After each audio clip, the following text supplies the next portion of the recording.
What's up, Patriots? Hello, Patriots! This is Carrie. And this is Joel. We are the Quiet Boys of Truth. All right, it's another hot day in May, and Q is on fire again. Roasting hot day in America. Oh, yeah.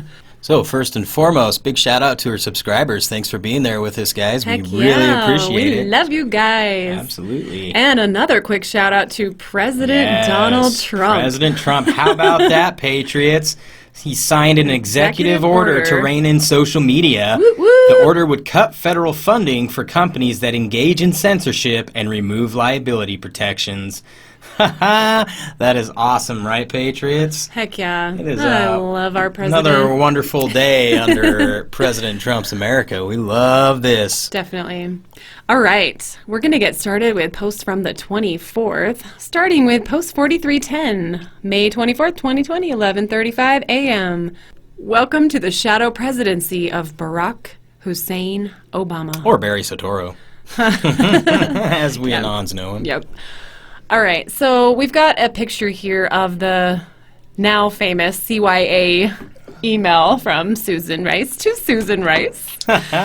And so Q quotes from the declassed paragraph. From a national security perspective, Comey said he does have some concerns that incoming NSA Flynn is speaking frequently with Russian Ambassador Kislyak. I always want to say Kislyak. Comey said that could be an issue as it relates to sharing sensitive information. President Obama asked if Comey was saying that the NSC should not pass sensitive information related to Russia to Flynn. Comey replied, potentially. What was really discussed during that January 5th meeting? Hussein order preventing sharing of intel regarding Russia. Would such an order shield Hussein admin from discovery regarding Obamagate? Would such an order shield Clinton camp from discovery regarding Clinton DNC Russian collusion? Would such an order be known to POTUS or classified? If classified, how could it be discovered? NSA Mike Rogers, step down, retire, date. NSA Mike Rogers, Trump Tower, skiff secure, date. Brennan Clapper Carter, push to terminate. NSA Mike Rogers, date. Washington Post. The heads of the Pentagon and the nation's intelligence community have recommended to President Obama that the director of the National Security Agency, Admiral Michael S. Rogers, be removed. The recommendation, delivered to the White House last month, was made by Defense Secretary Ashton B. Carter and Director of National Intelligence James R. Clapper, Jr., according to several U.S. officials familiar with the matter. How do you circumvent the shadow intel comm? We have an article here from theintercept.com. I'm going to go ahead and finish this first, and then we'll go check that out. Critical thinking. What did Susan Rice declass January 5th White House meeting reveal? Russia intel hold. How do you add layers of protection? Install a special counsel to lock, freeze everything regarding Russia. Instruct and coordinate with NSC, intel community, shift arm's length to initiate whistleblower allegations 1 through 9. Instruct Congress to file articles of impeachment. Coordinate with China to terminate economy. Unemployment gains, initiate lockdown due to health concerns, push fear through DNC media, instruct governors under control to enact vote by mail. Coincidence, January 15th. 1. Impeachment articles delivered to Senate held. 2. China Phase 1 USA clawback deal signed. 3. First COVID-19 case landed Seattle, all assets deployed. Win by any means necessary. Everything is at stake. Welcome to the shadow presidency of Barack H. Obama. Damn. Yeah, so guys, now we know why they held back the impeachment articles. They were waiting for the first cases of COVID to show up in America. Then, so nobody was looking at that, they pushed the impeachment articles through to get everybody's eyes off of the COVID thing so it could spread further and faster while they messed around and diddled around doing their BS. And then it became a pandemic that they blew completely out of proportion, by the way. Right, and we've known this for a while. It's just getting clearer and clearer every day. Okay, this article's from The Intercept, and it is dated December 4th, 2017. Trump White House weighing plans for private spies to counter deep state enemies. The Trump administration is considering a set of proposals developed by Blackwater founder Eric Prince and a retired CIA officer, with assistance from Oliver North, a key figure in the Iran-Contra scandal. to provide CIA Director Mike Pompeo and the White House with a global private spy network that would circumvent official U.S. intelligence agencies, according to several current and former U.S. intelligence officials and others familiar with the proposals. The sources say the plans have been pitched to the White House as a means of countering deep state enemies in the intelligence community seeking to undermine Donald Trump's presidency. The creation of such a program raises the possibility that the effort would be used to create an intelligence apparatus to justify the Trump administration's political agenda. Pompeo can't trust the CIA bureaucracy, so we need to create this thing that reports just directly to him, said a former senior U.S. intelligence official with first-hand knowledge of the proposals in describing White House discussions. It's a direct action arm totally off the books, this person said, meaning the intelligence collected would not be shared with the rest of the CIA or the larger intelligence community. The whole point is this is supposed to report to the president and Pompeo directly. This, I mean, it makes a lot of sense to me. Yeah. When you can't trust everybody in the intelligence community, or you don't know who you can trust. Exactly. You have to circumvent. Might as well get the people that you can You've trust. got to get the people that you can trust on your side, form a team. That's the only option I think that they had, right? Okay, so this goes on, guys. We're going to leave it for you in the description, as always, and you can read the rest. I think it's pretty clear what it's talking about and why they went ahead and did this. So, yeah. Post 4311, dropped 24th of May 2020 at 12:23 p.m. Shadow diplomacy. John Kerry's meeting with Iranians in Paris, including Kamal Karazi, May 12th, 2018. Welcome to the shadow presidency of Barack Hussein Obama. Q. Yeah, so we got a little picture there, and you can see John Kerry with his back turned to the camera. What was he doing, Patriots? Why was he there? Why was he there? CYA much? CYA. All right, moving on to Post 4312, May 24th, 12:34 p.m.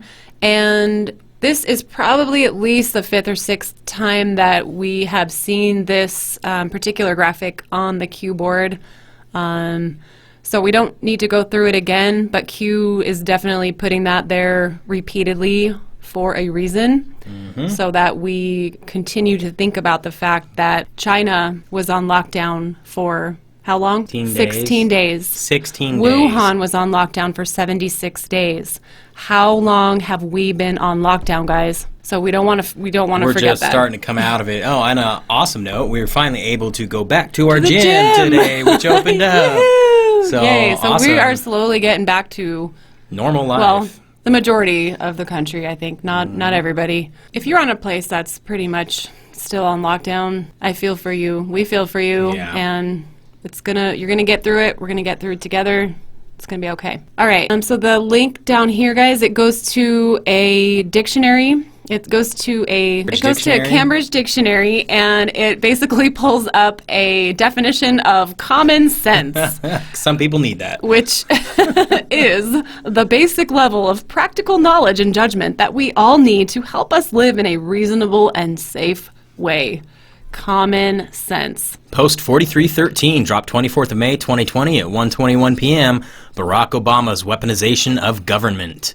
Worth remembering, says Q. Let's go check out that Forbes link. Okay, Patriots, this is kind of a lengthy article, but I'm going to read the first little bit so we can get the gist of it. This was dropped January 31st of 2014. Obama's weaponization of government. When you analyze the public response to the State of the Union and the latest polling data, it's clear that the president has lost a tremendous amount of credibility with the American public. I scarcely think he cares at this point. A tired, graying Barack Obama, Barry Soetoro, stood before Congress this week as a political figure, party leader, and progressive activist to make sure the members understood one thing. He doesn't need them. In fact, he hasn't needed them in quite some time. After all, in his mind, it's his government. True, the speech wasn't as in-your-face as conservative pundits predicted. To have done so would have been even less presidential than we are used to from this White House. Everyone in the House chamber knew something that the American people have yet to fully grasp and Republicans have yet to demonstrate an ability to combat, that their government has grown so large, so complex, so involved in virtually every aspect of their lives that it is now being used as a weapon by a small segment of the ruling political class. Wow, Q's been pointing that out to us for a while, guys. Yep. The weaponization of government is happening, and it's time Americans took notice. For all the folks, primarily on the left, who screamed and yelled that the Patriot Act was shredding the Constitution, far more intrusive tactics that have nothing to do with the NSA or Homeland Security are being deployed right under our noses during this administration. Those tactics reduce every American's personal and economic freedom. Read that last little tiny paragraph right there. So the last little one says, there is a dangerous arrogance of power among the president and senior level Democrats that should concern every American. Guys, that's us. That's us. And at this point, like, it's gotten so bad. Like, it concerns the whole world. Deep. It concerns the whole world now, guys. That is how bad it has gotten. And it is something that our president is fighting every single day. And we, as American patriots, need to stand with him. He's literally in the way of them completely overtaking our lives, guys. We love you, President Trump. Yes, we do. Party on, sir.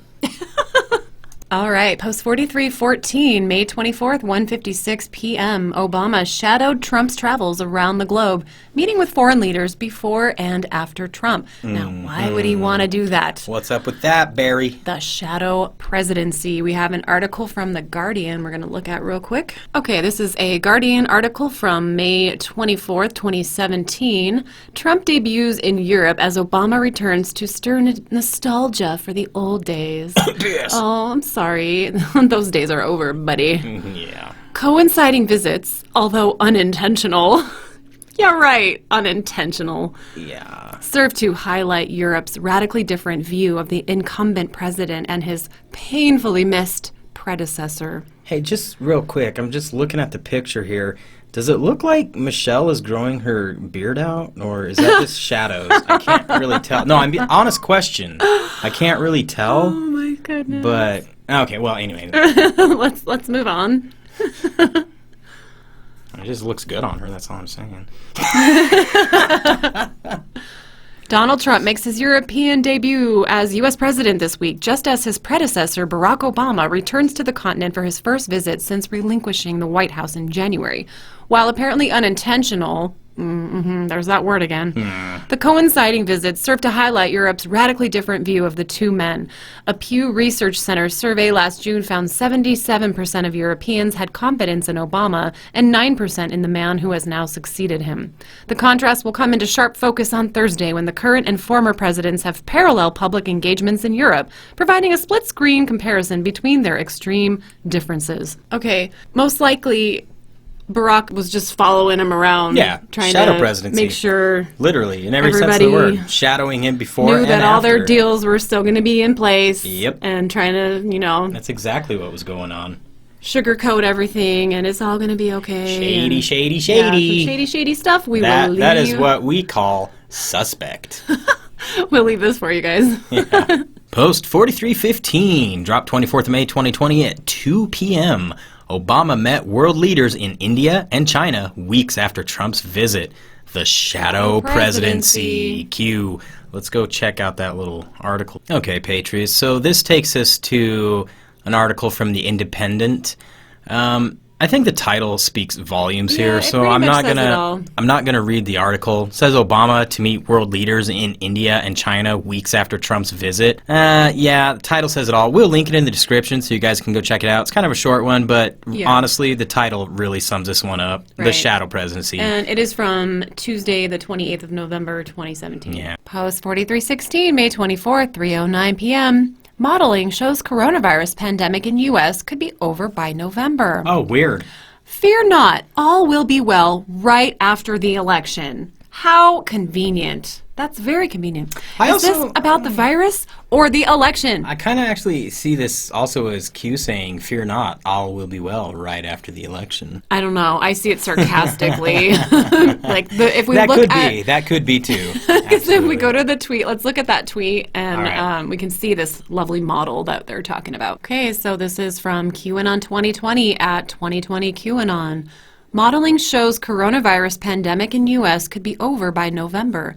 Complex model developed by Singapore University of Technology and Design predicts the exact date the pandemic will end in the U.S., UK, and etc.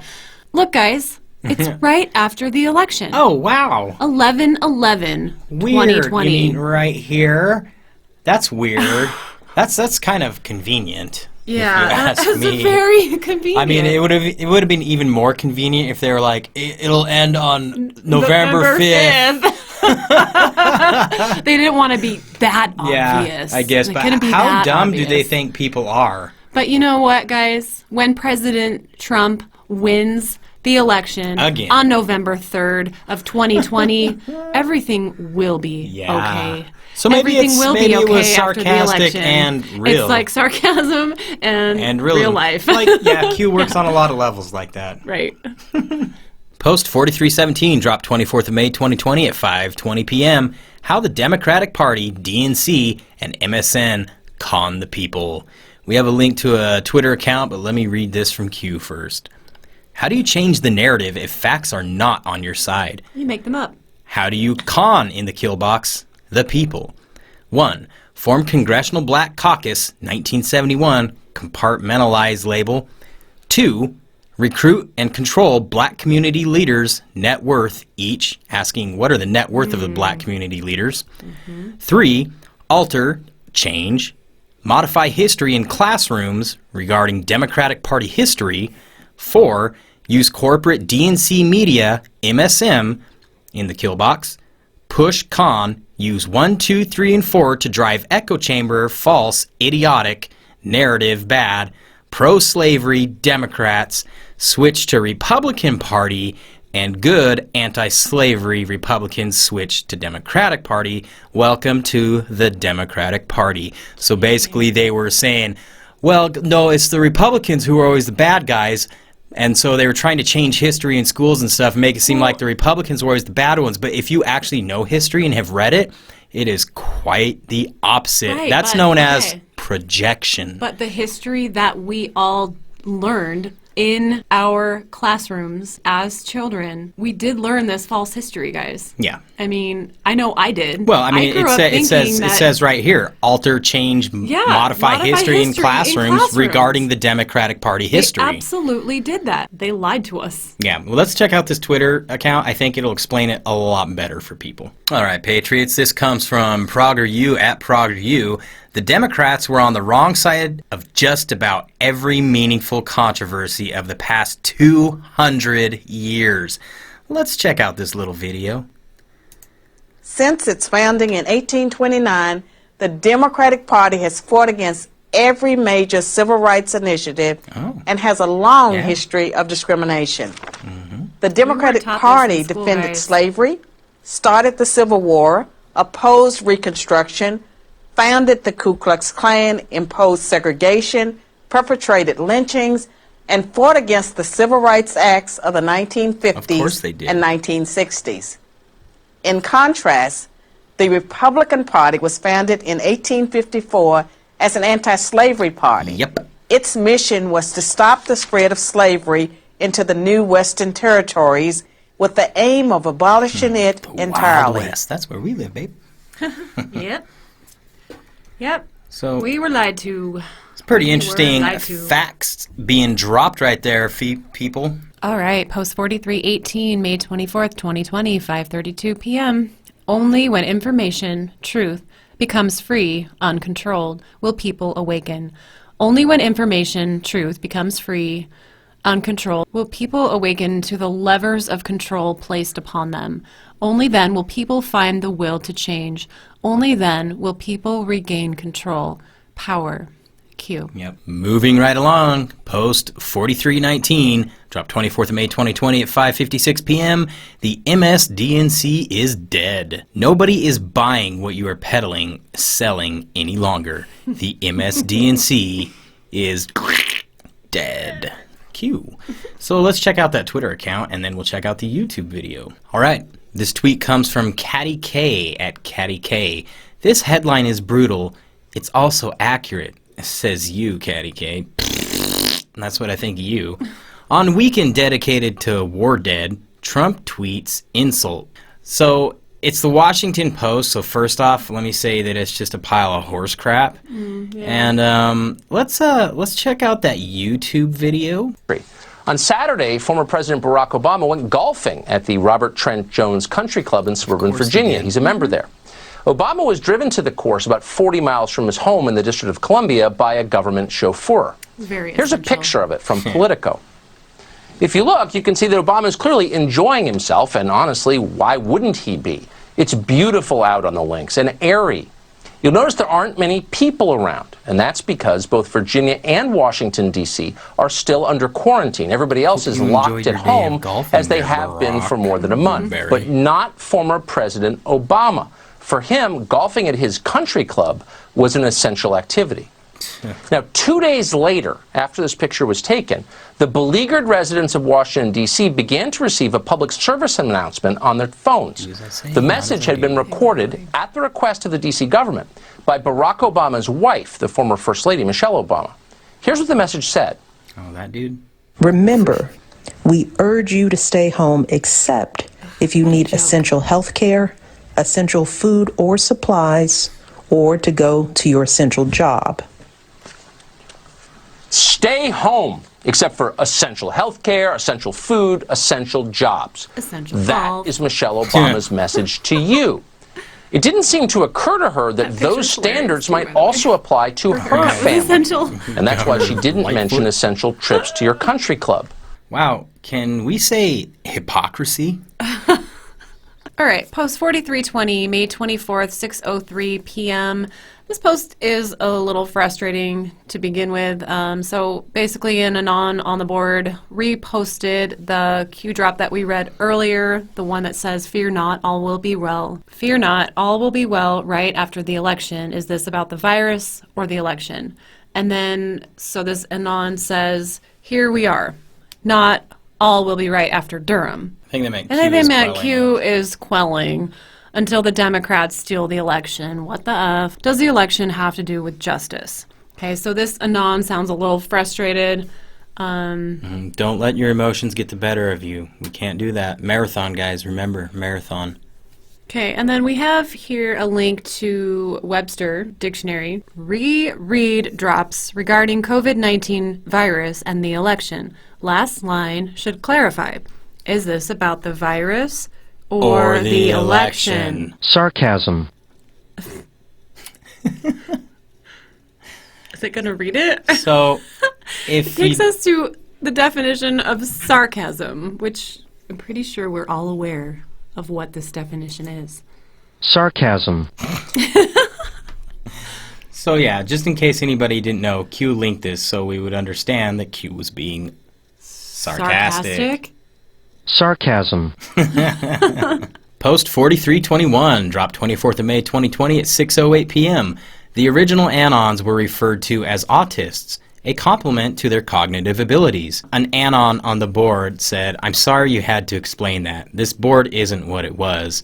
Q responds, "Popularity, growth, drives general, non-autistic expansion. The hive mind is alive and well." Q. Okay, post 4322, May 24th, 6:10 p.m. Instrument landing system approach looks good.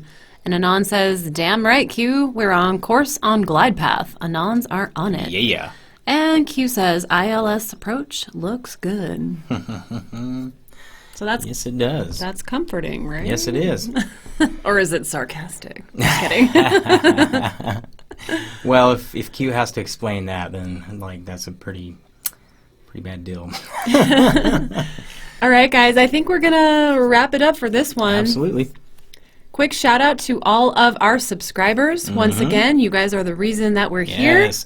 Tell your friends, tell your family about us. Let's get this channel growing, guys. We're here for you, and we are here to bring you some Q. Yeah, and if you haven't already, make sure you like, share, subscribe, hit the notification bell, all of that fun stuff. Yep. And yeah, we'll see you next time. And don't forget, where we go on, we go on. Good night, Patriots.